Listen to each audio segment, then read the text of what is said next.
Alpha Adventure Farms. Maliban dyan sa mga manok na nasa website ni Alpha Adventure, no? Nagpaparami din ako ng mga bantam. Ayan, bantam, oh. Okay. Nagpaparami din ako. Ngayon, ang kwento ko sa inyo hindi tungkol sa bantam, no? Ibabahagi ko sa inyo ngayon yung pinakabago kong immunization or vaccination program as of December 2023. So binago ko siya, improve siya, no? Improve in terms of bilang ng araw para makumpleto yung mga bakunang kailangan kong maibigay sa manok. Still binibigyan ko pa rin ng Newcastle disease vaccine ng mga manok, ng gumburo, ng Fowlpox at saka ng Coryza. Pero kung dati ay 5 klase, tama, 5 klase. Dati ay inaabot ako ng 28 days para makumpleto ko yung bakuna. Ngayon ay 21 days na lang. So, malaking bagay yung 7 araw na napabilis ko. No?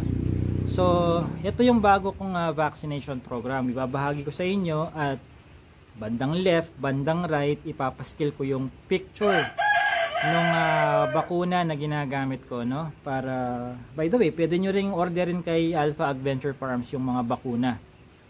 Para, kung gusto nyo iparehas na lang sa ginagawa ko at saka sa brand na gamit ko, pwede yon, no? Basta 4 pick up lang, no? At kapag pinick up nyo, ang recommendation ko ay magdala kayo ng cooler na may yelo, dahil kahit ibibigay kong naka-plastic sa inyo na may yelo sa ilalim at sa taas, baka naman nasa kabilang probinsya pa kayo, baka matunaw naman yung yelong ibibigay ko. So maganda, may dala na rin kayong may lamang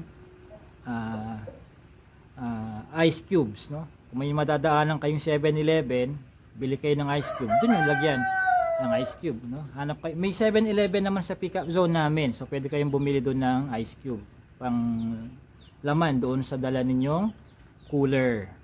Ayan. Kahit cooler lang ng ice candy, pwede na yan. Huwag nyo nang pagkalaki-laki, no? Mali. Yung 4 na vials kasi, apat ba yun? Tama, yung 4 na vials kasi ng bakuna, kaya mong hawakan lahat, so maliit lang yung mga yun, no? Okay, so ganito.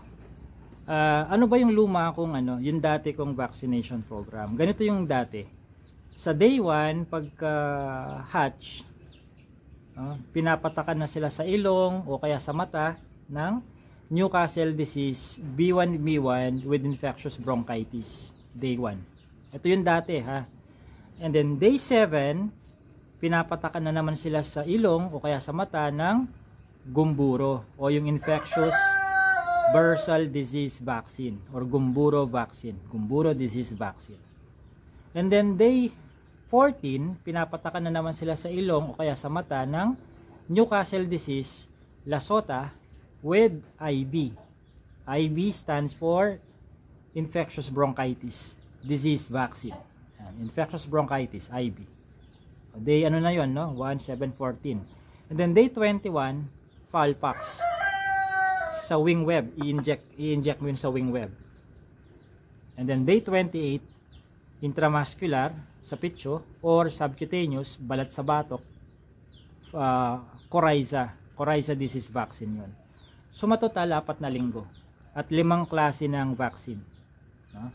Ngayon, yung pinakabago ko as of December 2023, 4 na vaccines na lang, no? 4 na vials na lang, pero aabutin ka lang ng 21 days, hindi na 28. Okay? So ano yung bago? Sa unang araw pagka-hatch, no? Paglabas sa incubator, bago i-shoot dun sa brooding pen nila, ay babakunahan sila intranasal sa ilong or intraocular sa mata ng Newcastle disease with IB, no? Clone no? Ibig sabihin yung Newcastle disease vaccine na to pang pang B1B1 at saka Lasota strain na rin siya, no? B1 type, B1 strain at saka Lasota strain.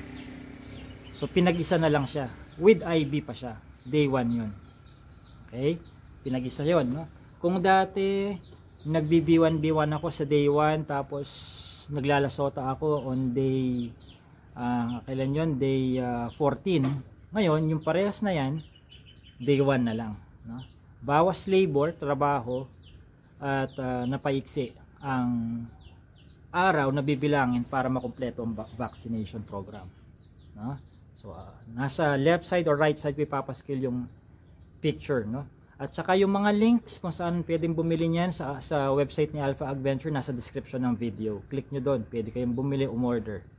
Okay? And then day 7, stick pa rin tayo doon sa infectious bursal disease vaccine o yung Gumboro disease vaccine. Day 7. Yan. Tapos day 14, day 14 ano na, Fowlpox vaccine na tayo. Dati yung day 14 ko Lasota, di ba, with IV. Ngayon day 14 Fowlpox na agad. Tapos day 21, yun yung Coryza. No? Coryza vaccine. Sa Coryza, pwede nyo ilagay sa ref yung yung matitira ninyo. Basta ang temperature ay between 2 to 8 degrees centigrade, ha. Huwag nyo ilalagay sa freezer. O, hindi kayo gagawa ng ice candy. 2 to 8 degrees centigrade. Kung hindi kayo sigurado sa temperature capacity ng refrigerator nyo, magpasok kayo ng thermometer. Kaysa doon sa ina-assume na lang ninyo na between 2 to 8 degrees. Malay nyo, baka pala freezer pala yung lamig nun, no? O kaya ilalagay nyo sa chiller sa baba, lampas 8 degrees centigrade na pala. Yung tira niyo doon sa Coryza, pwede nyo ibalik sa ref, no? Basta ang gawin lang ninyo, yung syringe na malinis, hindi pa ginamit, yun ang panghigop nyo doon sa container ng Coryza. O tapos, yun ang, yung pinanghigop niyo, yun ang ipang-inject. So kada higop nyo doon sa container ng Coryza para hindi ang tawag dito nagiging infected, hindi na i-infect yung vaccine sa container, unused syringe ang panghigop ninyo. Hindi yung pinangturok nyo na sa manok then ibabalik. May infect talaga yan, no? Hindi nyo na pwedeng ibalik yun. Contaminated na, no? Now, sa pagdating sa Coryza, doon kasi sa Newcastle disease with IV, Gumboro, tsaka Fowlpox, kahit malamig yun, kahit kalalabas lang sa refrigerator, pagka mix nun, pwede mo nang ipatak sa mata sa ilong, no? Kahit malamig, no? Pero sa Coryza, kailangan mo nang ibalik mo sa room temperature. So ganito, di nasa refrigerator yung Coryza vaccine mo na 500 ml. Yun kasi ang lalaki ng mga yun, 500 ml, kalahating litro. Parang malaking lalagyanan ng Yakult. Yan. Tapos, kumuha ka halimbawa ng 30 ml na syringe. Halimbawa, marami yung papatakan mo. Kasi kada inject niyan, kada dose, 0.5 ml lang. Kalahati ng 1 ml. No? So, kung marami yung manok mo, let's say 15 ang babakunahan mo, or 30, sabi na lang nating 20 ang babakunahan mo. No? Di yung 10 ml or 10 cc na syringe, siyang punuin mo dun sa container. Dapat yung syringe hindi gamit, ha, brand new. Pagka higop, pagka lagyan mo ng laman dun sa 10 cc na syringe, kung 20 manok ang ikokoray sa vaccine mo, kasi 10 divided by 2, 20, 20 heads, 20 doses, di ba? Yung Coryza vaccine, ibalik mo sa ref. Wag mong yung buong yon hindi mo siya ilalabas para ibalik sa room temperature. Hindi, masisira. Kailangan ibalik mo agad sa ref. Yung ibabalik mo lang sa room temperature ay yung ipinasok mo sa syringe. Mga 1 oras para bumalik sa room temperature. Pagkahigop dun sa syringe, ibalik yung container sa ref, tapos yung syringe na nakahigop na ng Coryza vaccine, ilagay mo lang sa mesa, hindi nakabilad. Let it be for 1 hour para bumalik lang sa room temperature yung Coryza vaccine. Pag after 1 hour, doon ka naman mag-inject ng tig pa 0.5 ml. Mas maganda kung meron kang yung automatic na injector, no? Para saktong-sakto lang. Kada pisil 0.5, kapisil 0.5, no? Yan. Sa website ni Alpha Adventure Farms, merong ganun, no? Kung walang budget para doon at puro disposable syringes ang meron kayo, pwede na yun kaysa sa wala, no? Tiyagaan lang, no? So, ito yun. Kapag intramuscular coryza sa pitcho dito, no? Yung pitcho niya, alam naman niyo yung pitcho. Pag subcutaneous sa batok, iangat mo lang yung balat niya. Yan. Okay? Ako kaya kong mag-inject ng coryzang mag-isa kasi sanay na ako. Pero kapag first time, magpa-assist kayo. Baka naman kamay nyo ang ma-injectan ninyo. No? So, ayan. Bakit ko in-emphasize yung doon sa coryza? Kasi marami nagtatanong sa akin, sa napansin ko, pag binablog nila, napapansin ko, kalalabas lang sa refrigerator ng coryza. Pinapasok na sa katawan ng manok. Hindi, dapat babalik mo muna sa room temperature. Hindi yan kagaya ng Lasota, ng Newcastle disease vaccine, Gumburo, Fowlpox, kahit kalalabas lang sa ref, na pag-mix mo na yung diluent tsaka vaccine powder, pwede mo nang ipatak. Pwede yun, oo. Dun sa tatlong yun. Pero hindi sa coryza.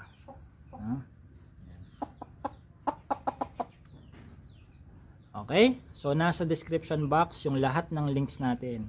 Pwede nyo gayahin yung aking vaccination program. Hindi ko naman pinagdadamot yan.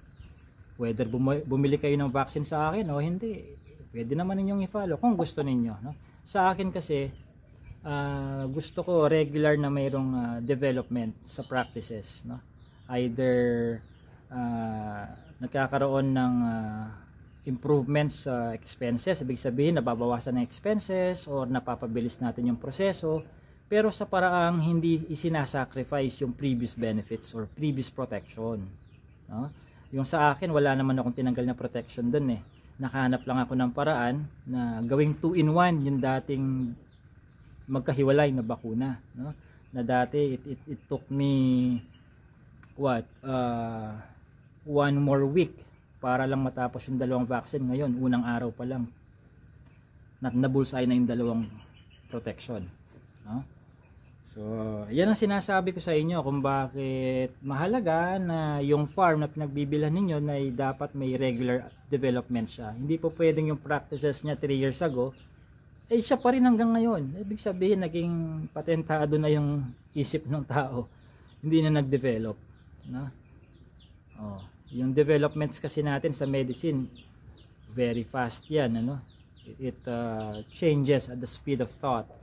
So, kailangan nag-a-adapt din yung may-ari o kaya yung farm manager, no? Mas maganda yung may-ari para hindi lang siya financier, may kamuwang-muwang din siya sa nangyayari sa negosyo niya, no? So, ayun lang, no? Sa seminar, yung chicken farming seminar ko, ayan, kaya meron din siyang 1-year limit kasi, di ba, every year may binabago ako, may dinedevelop, may ine-enhance ako. Kaya yung access nyo sa seminar ay pang 1 whole year lang, because after a year may magbabago na naman doon. Okay, so speaking of seminar, nasa description box yung link. Mag-register na rin kayo kung gusto nyong kopyahin hindi lang ang aking vaccination program, kundi lahat ng programa ko na involve ang manok. Okay, so this has been JC De Guzman of Alpha Adventure Farms.